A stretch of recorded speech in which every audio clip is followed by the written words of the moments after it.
Today we'll be going over Chapter 9, and this is a bit of a big chapter, so we will be going over only the key parts to this. Now, Chapter 9 focuses on child abuse as well as elder abuse as well, and talks of child maltreatment and in specific child physical abuse.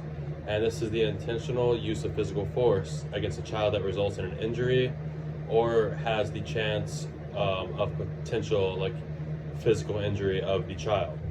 We then look at child sexual abuse, which is any kind of sexual experience with a child, and this could be contact or no contact. It does not have to include touching.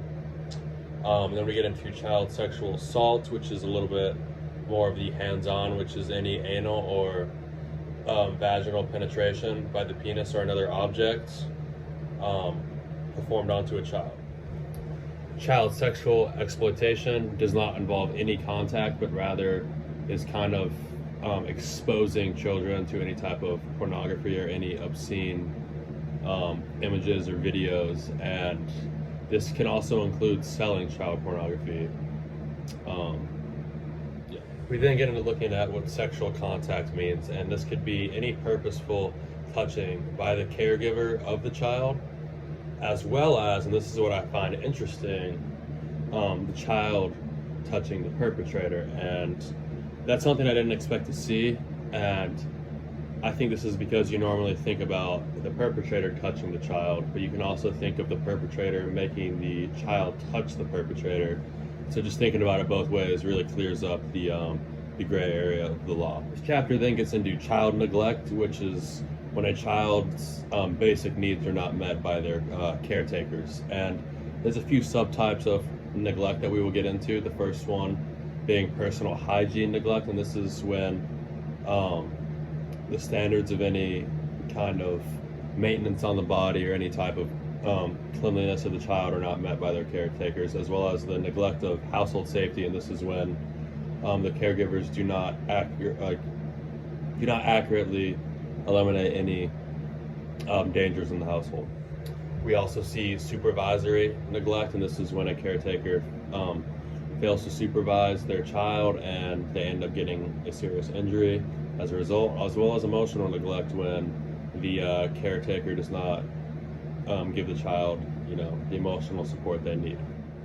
Another point this chapter touched on is child psychological maltreatment, and this can form in many ways, but one of the ones that stuck out to me is just kind of when the caregiver makes their child feel kind of worthless and like they're nothing to them and that they won't ever really amount to anything.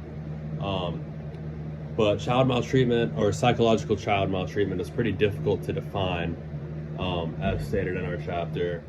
This chapter also looks at elder abuse, which involves physical elder abuse, emotional or psychological elder abuse, sexual elder abuse, abandonment, financial exploitation, power of attorney abuse, and self-neglect. Physical elder abuse is the purposeful harm of an elderly person, causing them any sort of injury or otherwise impairments. Sexual elder abuse is, just like any sort of other sexual victimization or sexual contact on them, is sexual contact with an elderly person that's not consensual.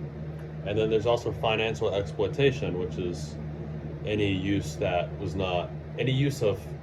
money of that elderly person that was not cleared by them. Lastly, we see that the typical elder maltreatment victims are typically females who are whites.